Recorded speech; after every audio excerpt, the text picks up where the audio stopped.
El inconsciente también se deteriora con la edad, comprobación que he hecho en los últimos años y que continúo haciéndolo todos los días. No digo que el inconsciente pierda inteligencia, porque no tiene nada que ver con la inteligencia el inconsciente, pero sí, si bien no se podría decir que se pone más tonto, porque no tiene que ver con la inteligencia, sí se hace menos eficaz. El inconsciente, creo yo, influye menos en lo que uno supone que piensa o deja de pensar. Sería absurdo, por lo demás, que yéndose la vida de esta manera sigilosa con la edad, no se perdiera también, además de la conciencia racional, lógica y hasta gramatical, no se perdiera, sería ilógico que no se perdiera también parte importante del inconsciente, del vigor del inconsciente, como sea. La verdad es que los que se han ocupado de lo inconsciente en el siglo XX fueron un cierto número de hombres de arte, lectores o no, de Freud por lo demás, en cuya obra lo inconsciente con esa palabra tiene gran importancia. Si bien no es que Freud privilegiara el inconsciente, sino que lo que privilegiaba, y en eso consiste su método de curación psicológica, es el paso del inconsciente a transformarse en conciencia. Y ese es el objetivo del tratamiento psicoanalítico, como sea. Entre las personas que se han ocupado de lo inconsciente en el siglo XX están una serie de artistas, algunos, esto no fue nuevo, también en todas las obras de arte del pasado anterior al siglo XX, lo inconsciente estaba presente, no con esa palabra. Pero a partir de los años 1914, 20 y adelante, primero con el Dada y luego más todavía con el surrealismo, la importancia de lo inconsciente en la obra de arte, literaria o artística en general, plástica, etcétera, musical, pasó a ser muy predominante. Y entre quienes se ocuparon de esto en Chile están un cierto número de personas ocupándose con ese nombre de lo inconsciente, cierto número de personas del siglo XX, yo diría tal vez a partir de los años 30. La verdad es que los que reivindicaron esto del inconsciente en un año preciso, el 38, a propósito de publicaciones, fueron los locales surrealistas bastante superficiales, en mi opinión, a pesar de que ha habido escritores sucesivos que le dan gran importancia a lo inconsciente e incluso que gran importancia en la poesía de Neruda, la mejor, tiene lo inconsciente en las dos residencias en la tierra principalmente, y también en las demás obras, y muchos otros autores, incluyendo la Mistral y muchísimos otros en el siglo XX hasta ahora, como ocurría también en otros países, por cierto, de lenguas europeas u otros lugares del mundo. Entre ellos estaba un grupo de escritores que se llamaron a sí mismos mandrágoras, que es una palabra que precisamente los surrealistas y tal vez otros anteriores a los años 20 comenzaron a reivindicar o a darle gran importancia literaria y poética y artística. Y ese grupo mandrágora contenía, entre sus cultores, a 2 o 3 escritores, entre los cuales uno que insistió toda su vida en esto, en distintas obras, desde el año 38 creo adelante, fue uno de nombre Enrique Gómez Correa, que es autor de una serie de libros desde el año 38 adelante, y que en su vida real era abogado y fue diplomático en el Ministerio de Relaciones chileno con algunos cargos tal vez interesantes, no recuerdo bien cuáles y en qué países, pero no fue tampoco un diplomático muy destacado. Entre los escritores diplomáticos, mucho más destacado fue más o menos en los mismos años que Gómez Correa, fue el gran escritor Miguel Serrano y algunos otros. Pues bien, a la vez, este Enrique Gómez Correa pasó a ser lectura mía muchísimo antes de saber yo del surrealismo nada. De hecho, comencé a saber del surrealismo algo a través de un libro de él, que no era un libro literario, sino que era su memoria de prueba, su tesis, para el examen de licenciatura para ser abogado en la Escuela de Leyes de la Universidad de Chile. Mi padre era profesor ahí, lo fue durante 40 años, y los profesores recibían todos, cada una de las memorias de prueba, libritos, que era obligación, o libros, porque eran de este tamaño, obligación de los estudiantes, y era el único costo que tenían los estudios gratuitos de universidad en Chile en esa época, era que tenían que, con ayuda muchas veces de la propia universidad, tenían que publicar su memoria, como librito, como libro. Bueno, no eran libritos porque eran más bien grandes, de este tamaño más o menos. Pues bien, este Enrique Gómez Correa escribió su memoria de leyes, y voy a olvidar el título, pese a que era bastante cómico el título para hacer una memoria de leyes. Tal vez me acuerdo en un momento más. No salía la palabra surrealismo, creo, en el título, pero eran palabras que no correspondían mucho a los estudios de leyes. No se referían a leyes las palabras del título de su memoria. Y en la realidad, la memoria era sobre el surrealismo, con la excusa de referirse a cuestiones legales, pero ¿qué iban a ser legales las cuestiones a que se refería?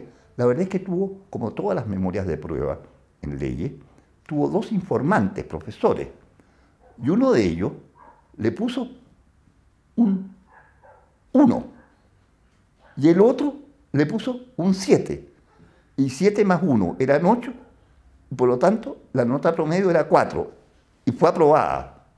Bueno, por lo absurdo que le resultó a uno de los dos informantes, este libro, que repito, fue la primera noción que yo tuve sobre el surrealismo y sobre la importancia del inconsciente en la literatura.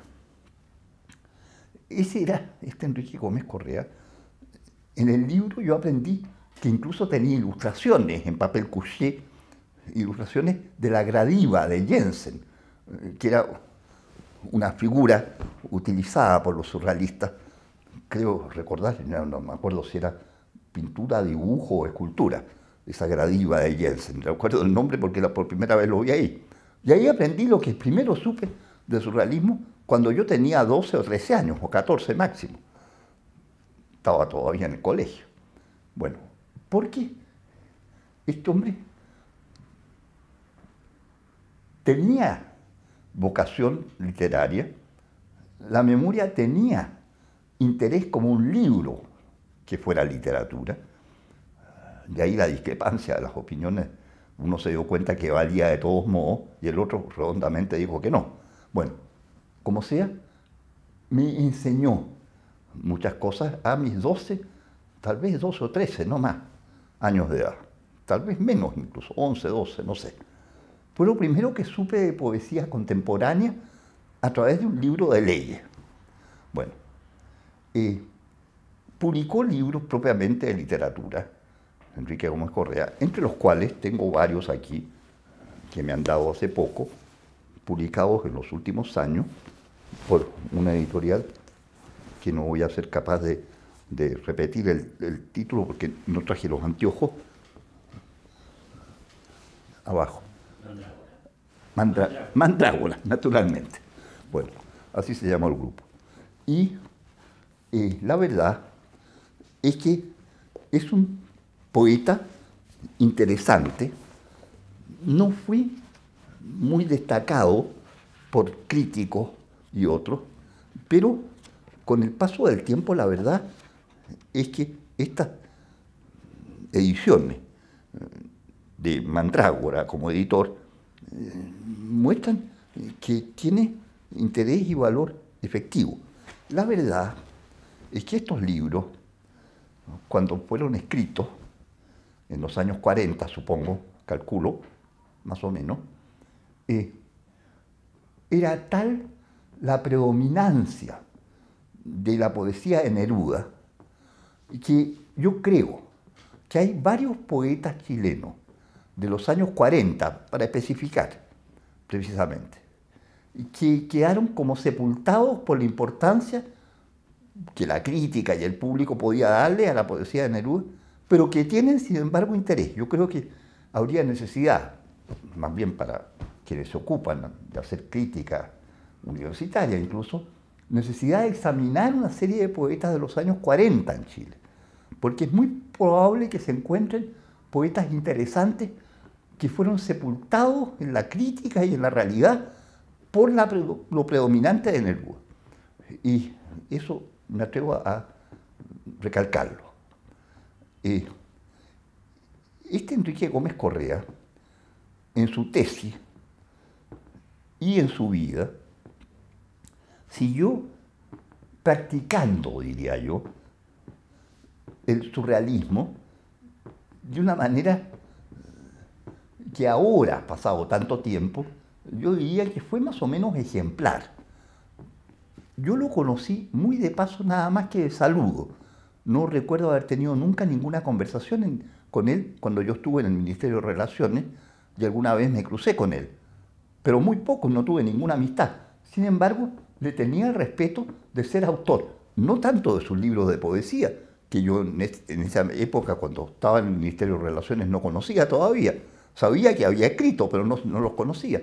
Sino por su primer libro, que olvido desgraciadamente el título, y que me enseñó, me mostró cómo podía haber surrealismo en Chile. Y la importancia de esa, no solo escuela, sino movimiento y tendencia de la literatura y del arte en el siglo XX, que ha tenido y sigue teniendo importancia, en mi opinión.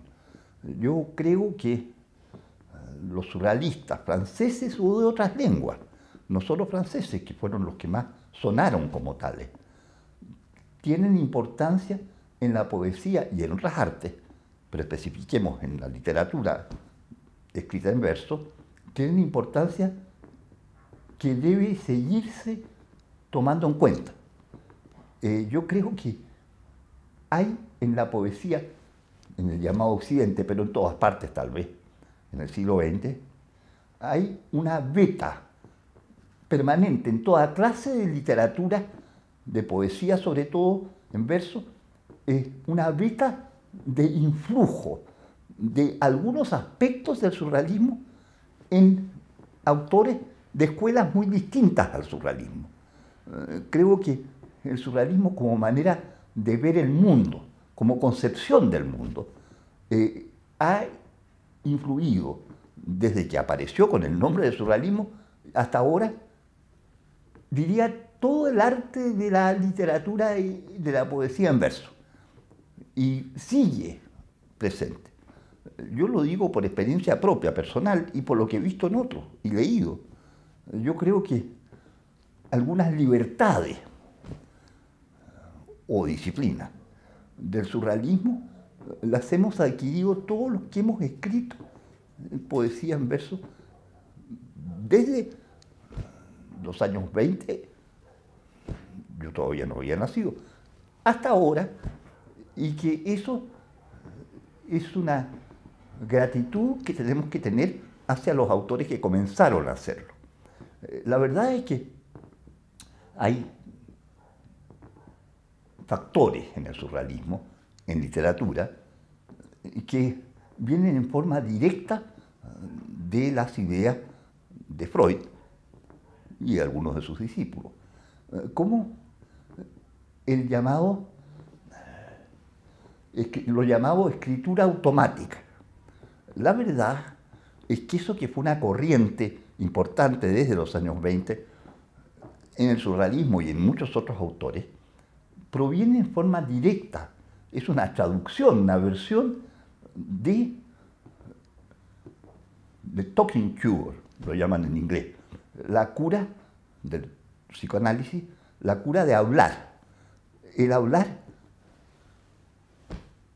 dejándose ir para que salga lo más posible de lo inconsciente. Claro que señala una cosa a la cual le doy gran importancia y le he dado siempre, tanto en el tratamiento los tratamientos psicoanalíticos como en la literatura. Cuando se habla, los seres humanos nos sujetamos, salvo cuando se hacen experimentos que en general no resultan, nos sujetamos a la gramática. Y la gramática tiene naturaleza racional y lógica de una importancia tal que no es posible, incluso en el psicoanálisis, no es posible que aparezca vivamente todo el tiempo lo inconsciente a través de las palabras y de las frases, porque la presencia de lo gramatical hace que eso no sea solo de ninguna manera y casi nunca propiamente inconsciente.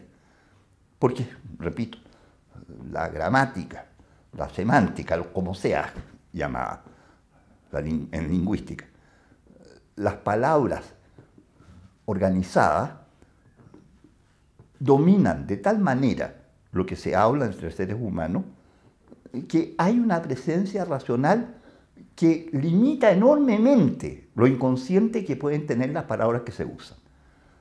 Eso no lo he escrito nunca, pero es una convicción que quiero mantener y que repito.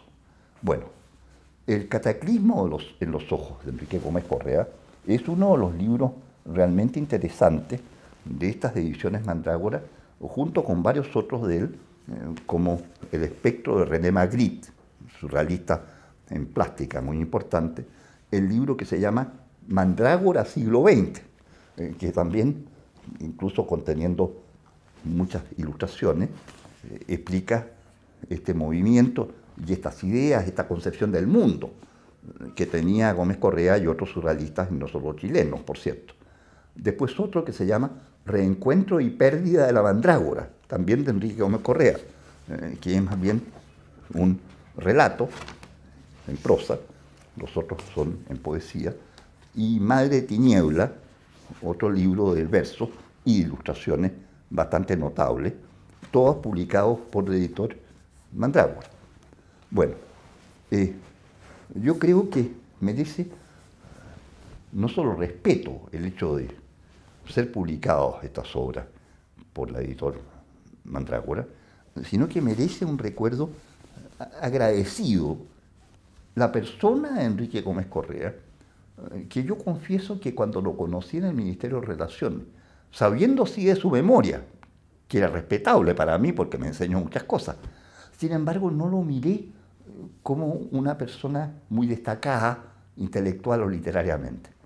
Y confieso, ahora ya a más de 80 años, que me equivoqué redondamente y que debió haberle mostrado mucho más respeto y tenerle más afecto, que no le tuve, porque es un hombre que merece respeto y también, diría, afecto.